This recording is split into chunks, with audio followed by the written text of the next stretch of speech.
moyenne. Ce sera mon seul mot de luxembourgeois, pardonnez-moi. Pour le reste, c'est en français que je vous indiquerai à quel point je suis ravie de vous accueillir tous à l'Institut Max Planck Luxembourg pour le droit procédural et à quel point je suis heureuse que le Max Planck soit le lieu aujourd'hui de ce débat.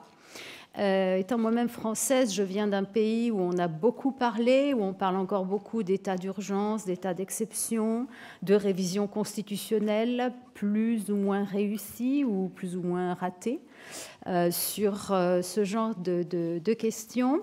Et donc, quand un chercheur de mon département m'a suggéré que nous pourrions mener une réflexion sur ce même sujet, mais cette fois-ci consacrée au Luxembourg, j'y ai vu une formidable opportunité pour toute une série de raisons.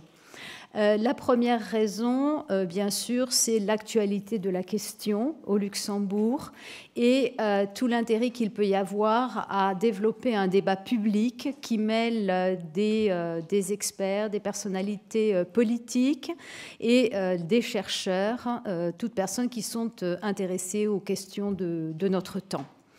La deuxième raison, c'est que ce débat ait lieu à l'Institut Max Planck Luxembourg. Cet institut que l'État luxembourgeois et son gouvernement ont souhaité comme pièce importante du système d'enseignement supérieur et de recherche du Luxembourg. Un institut qui n'est peut-être pas encore suffisamment connu des luxembourgeois. Et ce type de débat est notamment l'occasion de faire prendre conscience qu'il existe un lieu de débat au Luxembourg où on peut précisément mélanger différents types de voix. Cette conjonction de ces deux raisons nous a conduit à être tout particulièrement enthousiastes à l'idée d'organiser ce débat et cet enthousiasme s'est ensuite nourri de toutes les réponses positives que nous avons reçues pour y participer. Donc je souhaite que notre débat d'aujourd'hui soit à la fois passionné et raisonné. Nous avons essayé de faire en sorte que les différentes positions s'expriment. Vous voyez que nous nous préparons à une table ronde très riche. Le très léger caveat que je suis obligée d'introduire, vous me le pardonnerez, mais je l'introduis quand même, c'est que le débat est un peu moins féminisé que nous ne l'aurions souhaité, mais qu'il n'est pas toujours facile de trouver une parité de voix masculine et féminine sur tous les sujets. Et nous avons bien sûr privilégié, je dirais, l'intérêt pour le sujet. Alors, sous cette légère réserve que je devais par principe faire et qui est aussi une manière d'ouvrir l'avenir pour susciter des vocations féminines. Je vais cesser là mes mots de bienvenue. Nous nous retrouverons après la table ronde pour un débat conclusif que j'animerai. Et je vais immédiatement avoir le plaisir de donner la parole à Stefan Braun, professeur Stefan Braun, qui est en même temps le doyen de la faculté de droit, de finance et j'oublie une partie, et d'économie de l'Université de Luxembourg. Pardonnez-moi si j'ai écorché le nom. Et donc, je vais avoir le plaisir de lui donner la parole pour une introduction avant la table ronde proprement dite. Et c'est aussi une occasion de souligner à quel point l'Institut Max Planck et la faculté de droit, de finance et d'économie de l'Université du Luxembourg sont prêtes et ont envie de collaborer. Professeur Braun, vous avez la parole.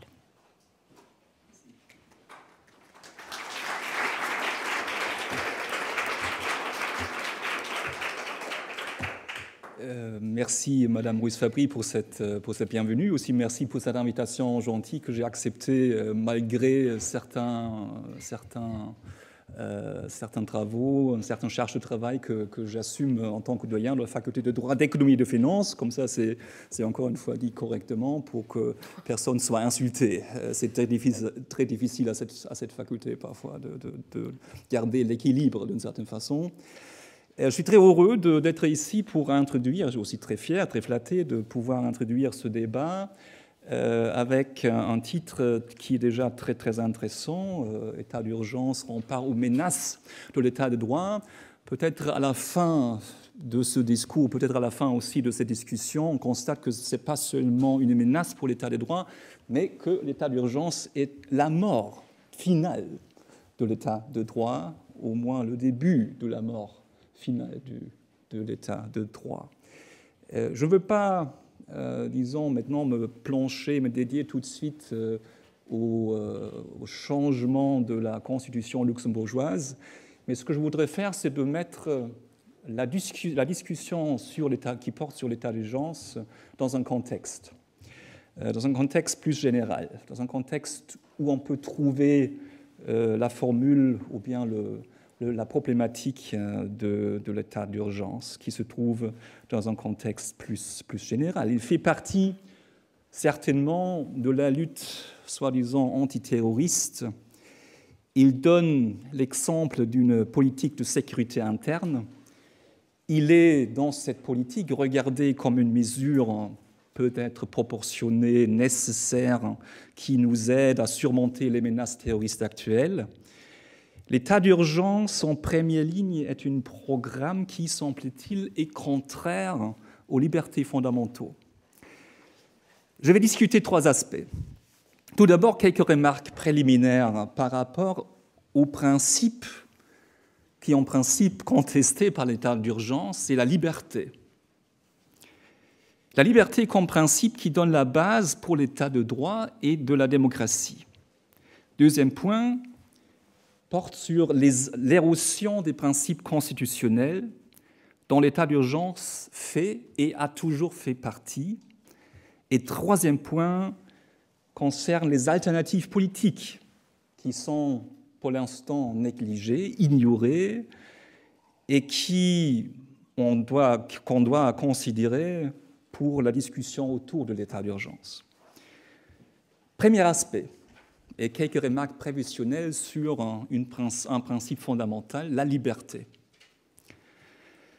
La liberté se construit au sein de la société civile grâce à un espace public qui rend possible la participation au processus démocratique, mais à la fois préservé du politique, du pouvoir et de l'autorité. Cet espace public est aussi le fondement sur lequel repose l'ordre démocratique.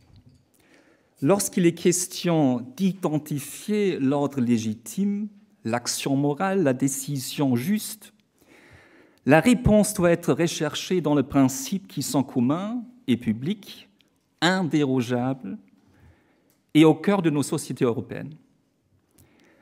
La liberté naît du respect pour les autres et leur liberté, de la rencontre dans l'estime réciproque, de la pratique de la tolérance. La liberté s'épanouit lorsque notre esprit, nos actions accueillent et respectent l'autre, tout en acceptant qu'elle trouve sa limite là où commence la liberté d'une autrui.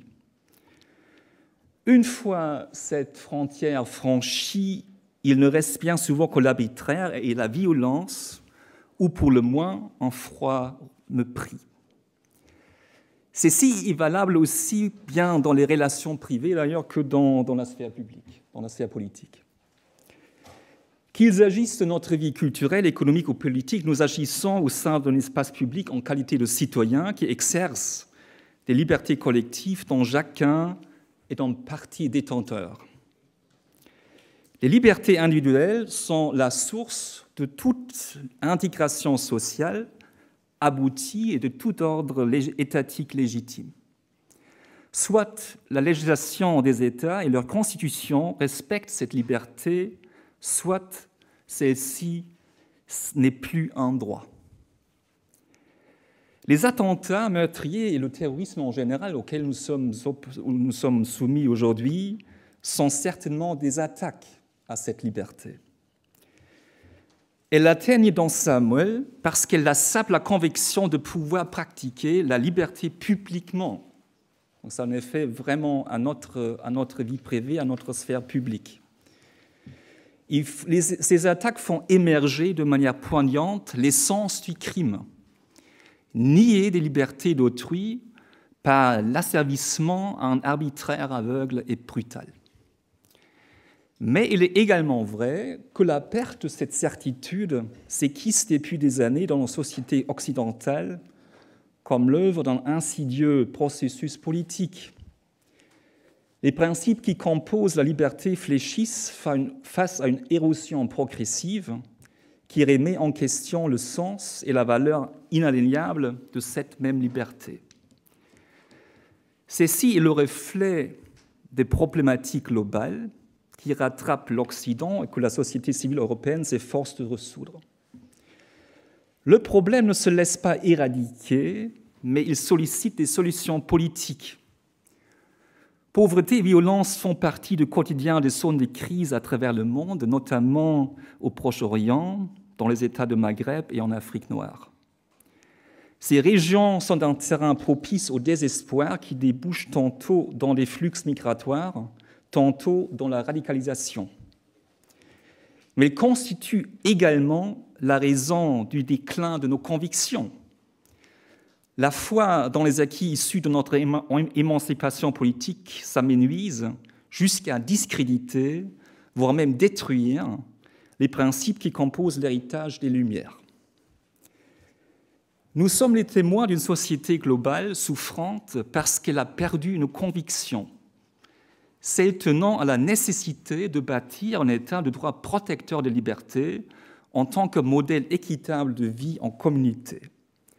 Nous ne pourrons pas protéger la liberté par sa mise en suspens par l'état d'urgence. Ce dernier est une réduction aussi populiste d'un problème social qui demande en fait des stratégies beaucoup plus différenciées. Ça me mène à mon deuxième aspect, l'état d'urgence en tant qu'élément d'une érosion des droits fondamentaux. Particulièrement après déjà le 11 septembre 2001, une série de mesures législatives, aussi bien au niveau européen que national, ont fait de la sécurité une priorité devant les libertés. Nous avons progressivement étendu le champ du pénal, renforcé systématiquement les pouvoirs des autorités policières et des services secrets.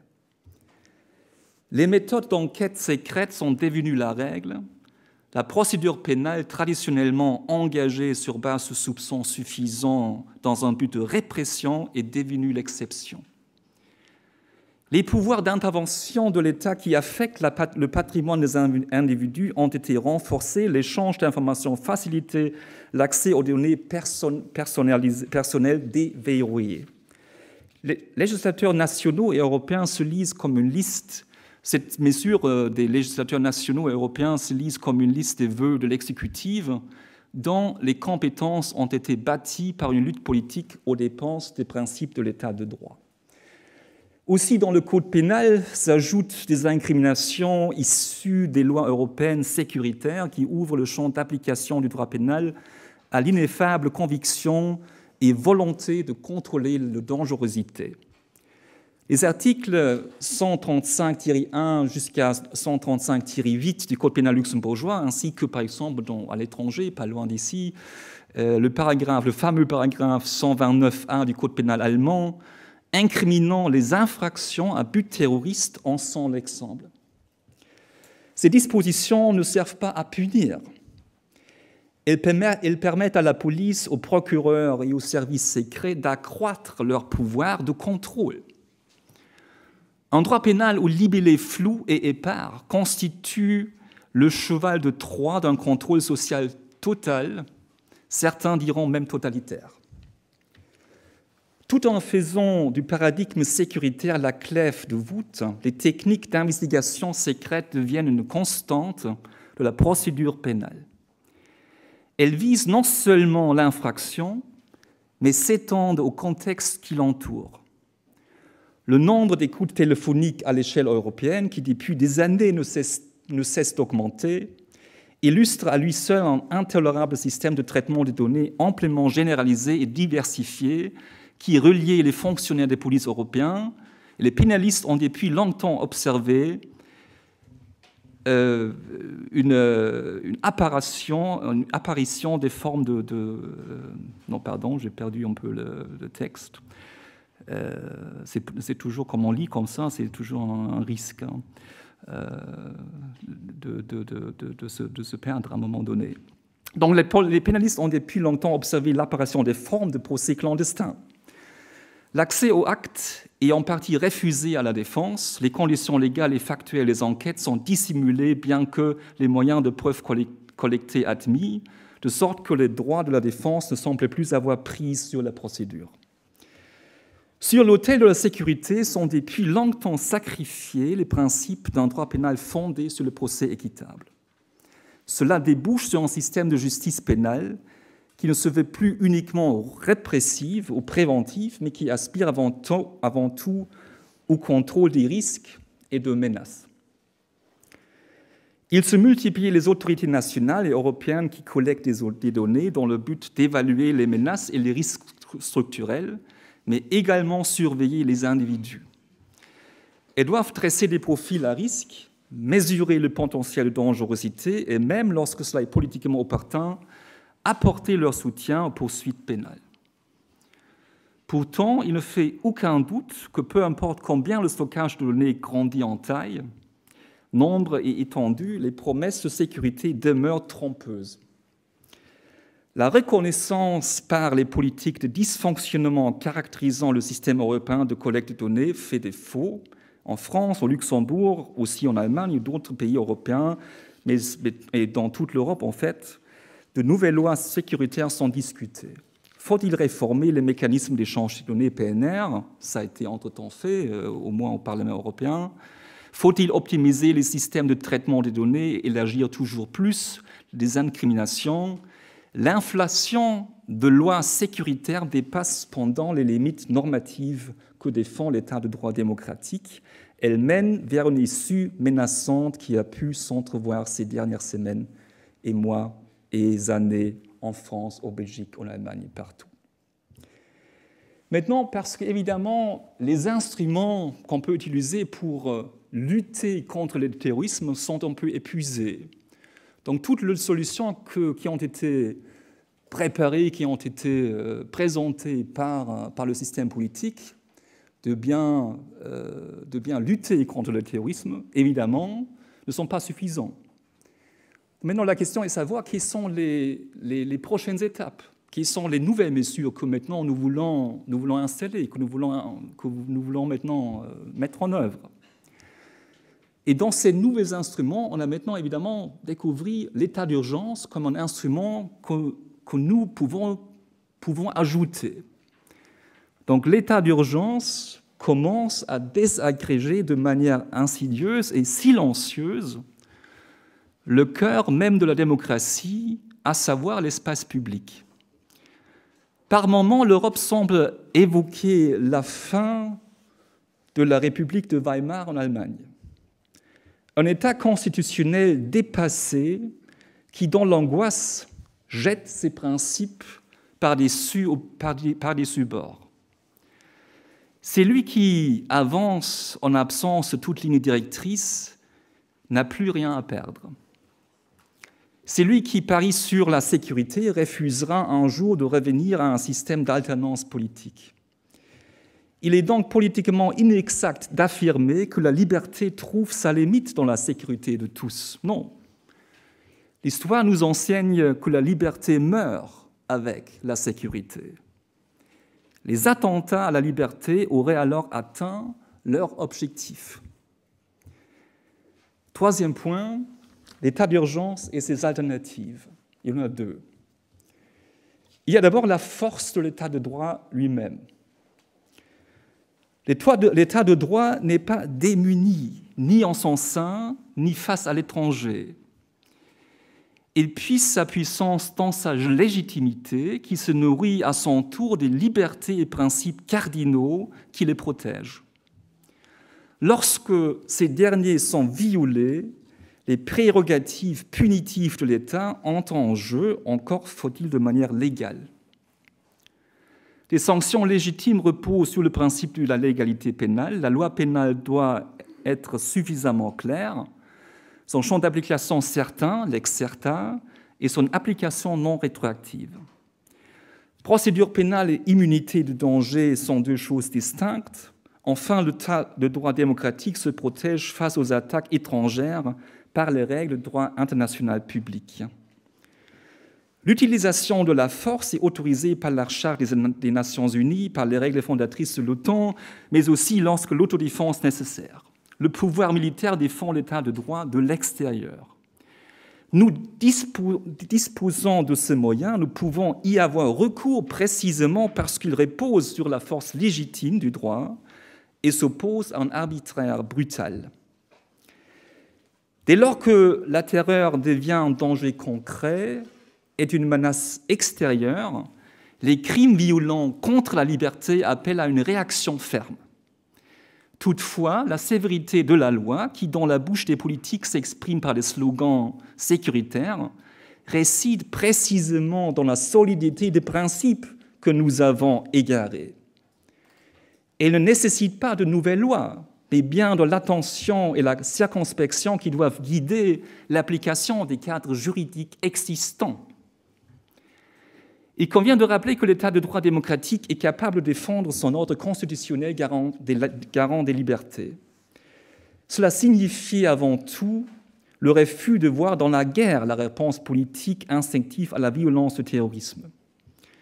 Envisager la lutte contre la criminalité dans des termes belliqueux n'est que la conséquence de l'égarement des principes protecteurs des libertés qui dépouillent l'État de droit démocratique et sa solidité.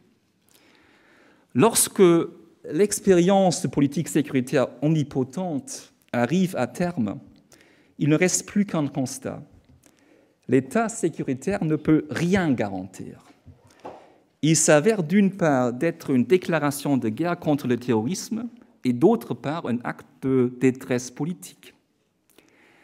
Depuis les attentats de Paris, nous revivons la même logique qui justifie la réaction de politique sécuritaire au lendemain du 11 septembre. En son nom, les principes constitutionnels fondateurs ont été bafoués vis-à-vis de l'extérieur, les moyens militaires ont été augmentés, l'état d'urgence s'est affiché en sauveur de la société de l'insouciance. Ces deux mondes dont l'état d'urgence d'une part et la société de l'insouciance d'autre part, sont pourtant aveugles face à une réalité complexe et insensibles à la puissance normative des principes démocratiques dont nous suivons plus l'idéal, introduire l'état d'urgence, simplifier dangereusement le problème, car elle n'est en fin de compte d'une traque à des boucs émissaires au profil prédéfini. Deuxième alternative, une politique normative et sociale qui est rationnelle.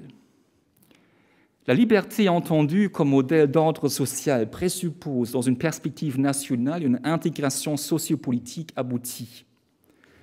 Sur le plan international, elle repose sur une conception équitable de développement politique durable. La genèse de ce qu'on appelle l'État islamique réside dans deux guerres illégitimes de l'Occident, la subséquente tentative échouée de rétablir la paix en Irak et en Afghanistan et se prolonge dans l'intégration manquée des quartiers sensibles des capitales européennes. Un plan Marshall pour le Proche et Moyen-Orient n'a jamais été lancé. Le temps est venu de mettre fin à la logique désorientée derrière la politique sécuritaire que Don DeLillo, un auteur américain, désigne par la formule « le monde dans le monde ». Il ne faut pas s'y méprendre, l'état de droit est aussi un ordre de contrainte. La liberté s'épanouit seulement là où règne la paix et les droits individuels sont garantis. Il n'est pas conséquent possible de défendre et imposer la liberté par la force lorsqu'elle est violée, à condition de procéder de façon proportionnée et conformément à des principes directeurs. C'est là le prélude vraisemblablement inéluctable qui constitue cependant un simple commencement de réponse contre les attentats à la liberté. Le droit affronte les atteintes aux libertés en se focalisant sur ce qui est réalisable et essentiel. Nous punissons l'acte répréhensible d'après des lois justes. Nous poursuivons ce qui doit être poursuivi selon les règles procédurales équitables. nous déjouons le danger qui est concret et identifiable. Seulement en ciblant l'appareil normatif sur l'essentiel, l'ordre mondial globalisé pourra démontrer face au terrorisme la nécessité pour ces procédures et ces juridictions de donner une réponse fondée sur l'état de droit. L'élargissement du droit pénal international de ces tribunaux à la poursuite des auteurs d'actes terroristes est une réponse que les États démocratiques sont en mesure de donner. Une politique qui n'est pas guidée par un populisme anxiogène gagne en conviction lorsqu'elle véhicule des principes et participe au développement des conditions de vie équitables. La sécurité n'est pas bonne conseillère face à la renaissance urgente d'une politique sociale rationnelle. Celle-ci n'est autre que le projet perpétuel et inabouti des Lumières que le philosophe, il faut que je le mentionne, Immanuel Kant, décrit comme la sortie de l'homme de sa minorité dont il est lui-même responsable. Comment trouver cette sortie à l'ère des certitudes perdues ? La réponse n'est pas l'apanage des autorités de sécurité, mais elle réside avant tout entre nos mains. Kant préconisait déjà la voie d'une entreprise audacieuse, une entreprise qui exige de tous le recours à la raison et adopte pour boussole les lois morales enfouies en nous. Pour le dire plus simplement, réfléchir soi-même est une arme contre la peur, la compassion est le préalable nécessaire à l'égalité et l'empathie est nécessaire pour résoudre nos problèmes sociaux. L'état d'urgence dans ce contexte n'est pas une menace pour la liberté, c'est comme je viens de dire là au début, c'est la fin de la liberté. Je vous remercie pour votre attention.